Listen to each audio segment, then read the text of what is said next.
There's a simple thing as a leader, and you know this having been in the military. Trump wouldn't know it because he's a draft-dodging coward. But anyway, it's this. A war is justified if you're willing to send your kids. Because how can you send somebody else's kids to a war if you won't send your own? What is going on, everybody? Lucas here.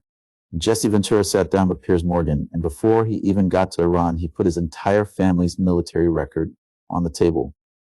A grandfather gassed in World War I, both parents World War II veterans, 2 tours in Vietnam as a Navy SEAL. Then he said the one thing nobody on that panel could answer: a war is only justified if you're willing to send your own kids. And then he named one specific kid, Barron Trump. He called Donald Trump a draft-dodging coward on live television. 5 deferments, 4 for school. 1 for bone spurs that left no medical record and appeared exactly when his student deferment ran out. Meanwhile, Bill O'Reilly promised this would all be settled in 2 weeks. Let's talk about how that aged. Full breakdown at the end. Subscribe and let's get into it.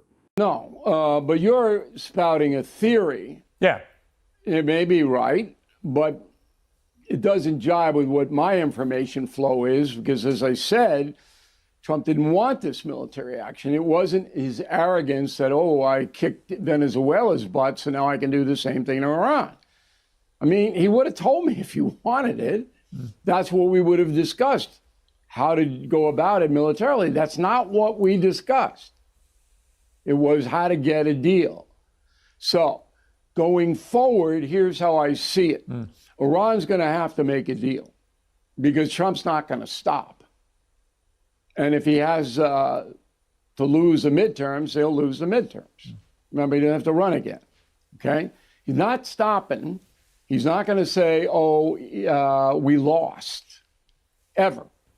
That's number one. So the deal is going to look like Iran will allow weapons inspectors in, probably from the UN, to examine what's going on with the nukes. They'll stop enriching, and they will destroy their ballistic missile capacity, which is already almost destroyed. So we're only talking about a few missiles, not many. Okay, in return, there'll be more favorable economic treatment for Iran on a rebuild basis. Trump knows he's not going to get regime change, so that's, you know, he can saber rattle on it, but that's not going to happen unless the Persian people rise up. And, you know, with these people gunning you down in the street, you know, you're a student of history a little bit, Piers. In 1945, when the Russians were coming in from the east and the Allies coming in from the west to Berlin, the German people didn't rise up against Hitler. Nobody rose up against Hitler in Germany because the SS would shoot you down in the street. It's the same thing going on in Iran. So likely, and I think within a space of a couple of weeks, this thing will cease and some kind of an arrangement will be made so that the mullahs can tell their people they didn't lose, and Trump can tell his people they won. We won. America won. That's what's likely to happen. Bill O'Reilly, I will invite you back in 2 weeks' time, and we shall see. If I'm not deported, I may be in Portugal. You know what? You'll be even nearer to me, Bill. Get on a plane to London. Yeah.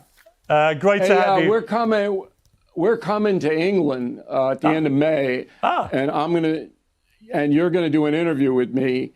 I'm telling you, you're gonna do, or I'm coming to your house. About this Muslim intrusion. On London. Let's talk about it. Okay, so you're in, right? I'm happy to talk about that. All right, excellent. We'll set it on up. Thanks for having me on the program. And I'd love to see you on the set of Uncensored while you're here. It'd be great. Okay. Bill, great to have you. Thanks very much. Well, Jesse Ventura is a former US Navy SEAL, a former professional wrestler, a former actor, and a former governor of Minnesota. We've had many memorable interviews over the years. I'm pleased to say he joins me again now. Jesse, how are you? I'm doing good, Piers. It's been a long time for you and I. I tried to retire, but, well, I tried to retire, but unfortunately, They sent the Gestapo to my high school and they hit it with chemical weapons, which are a war crime. And that brought me back out of retirement to stand up against the war criminal in the White House. Wow. Well, that sounds suitably dramatic. Well, that's the way it happened. I mean, I was retired. I hadn't watched the news since the last election.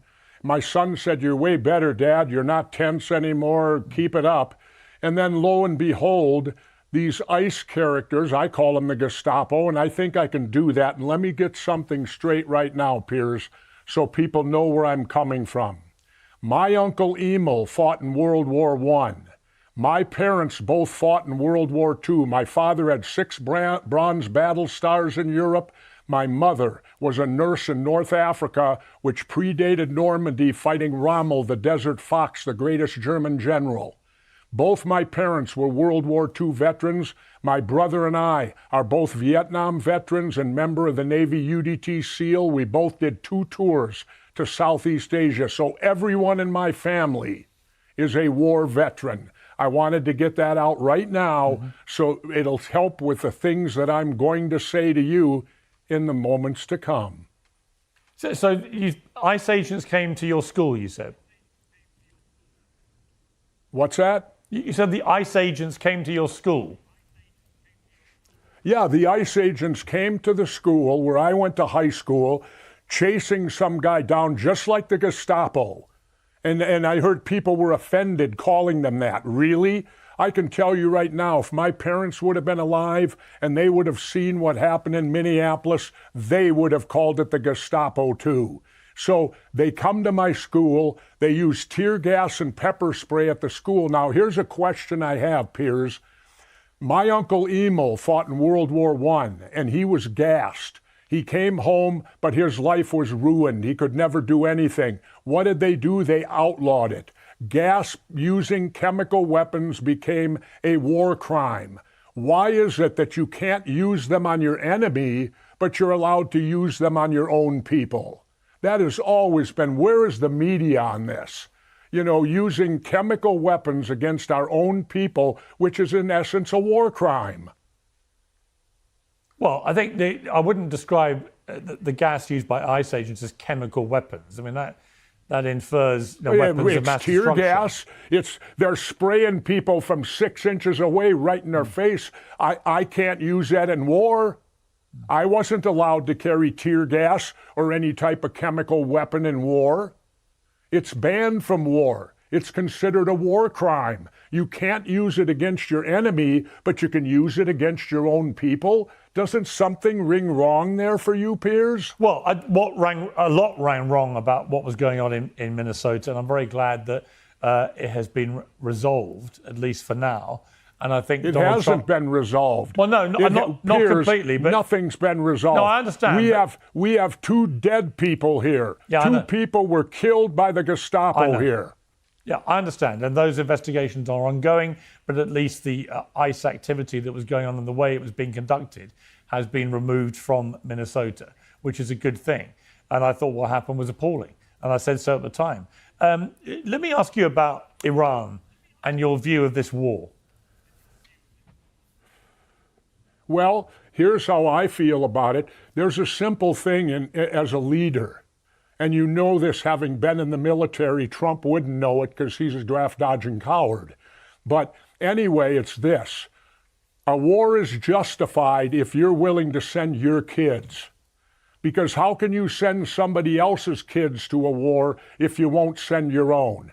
So I'm calling right now for Barron Trump, Donald Trump's son. You know, after all, he's had 3 wives, he's had kids by each wife, and nobody's ever served in the military. To my knowledge, a Trump in the last 100 years has never done military service.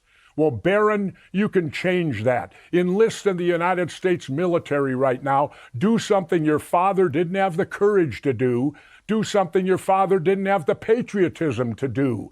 I want to see a Trump in the military. Everybody in my family has served, so I think I can say that with all due confidence. Come on, Trumps.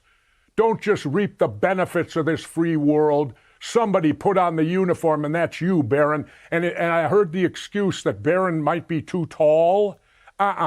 David Robinson served on active duty. He was 7 feet tall before he ever went to the San Antonio Spurs basketball team. David Robinson went to the United States Navy Military Academy. He's one of my officers, not directly, but he would have been. Okay, look, it's one argument that a Trump should serve. That's a perfectly reasonable argument to make. A lot of people feel that way. But it doesn't change what's going on in Iran. What is your view of this war? Do you think it's a legitimate war? Many people think that the Iranian regime has been the instrument of terror through the Middle East for 40 years. Of course they have been. Of course they have been, Piers. But wait a minute. Trump then calls you guys NATO cowards. Wait a minute. NATO is set up to protect. That means that if a NATO country is attacked, they will all join together to repel it. It doesn't go in reverse. It doesn't mean if one of the NATO countries starts a war that all the others have to join in. That ain't part of the deal. The deal is protection, not aggression. And let's talk about what Jesse Ventura actually laid out, because it was not a rant. It was a structured argument built on documented history that nobody in that room could honestly refute. Start with the draft record, because Ventura did not call Trump a coward as an insult. He read the file back to the audience. 5 deferments during Vietnam, 4 for being a student, a 5th in 1968 for bone spurs, a medical condition so minor that left no lasting record of treatment, diagnosed at exactly the moment his student deferment was running out. That is not a theory. That is his selective service record. And the reason it matters is not about Vietnam specifically. It is about what it means when the same man who avoided service is now the one deciding whose children go to war in Iran. Ventura has the standing to say that 2 tours as a Navy SEAL, every member of his family a veteran. When someone with that record says a war is only justified if you are willing to send your own kids, it is not a talking point. It is a principle he earned the right to state. The Barron Trump call was the moment that made the room go quiet, and it deserved more engagement than it got. Ventura said on live television that to his knowledge, no Trump in the last 100 years has ever done military service. He called on Barron Trump specifically to enlist, not as a stunt, as a logical consequence of the argument. If this war is justified enough to send other people's children, then it should be justified enough to send your own. He even addressed the height excuse preemptively. David Robinson served in the United States Navy at 7 feet tall before he ever played professional basketball. The argument that Barron Trump cannot serve is not available. What is available is the choice not to. And Ventura named that choice directly on national television. The NATO argument is the one that deserves more attention than it received. Ventura made a distinction that is legally and historically precise. NATO is a defensive alliance. It means if a NATO country is attacked, the others join to repel it. It does not mean if a NATO country starts a war, the others are obligated to join in. Trump calling NATO members cowards for not joining an offensive war against Iran is not a NATO argument. It is a demand that defensive allies become participants in aggression. Those are different things, and Ventura named the difference correctly. The alliance was not built for this, and pretending otherwise is a deliberate misreading of what the treaty actually says. I always talk about Bill O'Reilly's prediction because it aged about as well as every other insider competence play in this war. He told Piers this would be settled in 2 weeks. Weapons inspectors and enrichment stopped. Everybody walks away claiming a win. As of now, the ceasefire has collapsed. Fresh strikes have been carried out on Iranian targets in Bushehr province following attacks on commercial shipping in the Strait of Hormuz. Trump said at the NATO summit he considers the ceasefire over and is not sure he wants a deal anymore. His exact words were to just finish the job. That is not the 2-week resolution O'Reilly promised with total confidence on national television. That is a war grinding into another month with no defined objective and no exit written anywhere. And that is exactly why Ventura's framework holds it better every day. This continues. He did not argue ideology. He argued accountability. The people who vote for war and the people who fight it have almost never been the same people. Every week this stretches on as another week. Somebody's kid is closer to being the one who goes, not O'Reilly's kid, not the president's kid. Somebody else's Ventura named that gap with his family's full record behind him. And nobody on that panel had an answer because there's not one. Like this video, share it with everyone. Still waiting for the 2-week deal O'Reilly promised. Subscribe to Lucas Rant.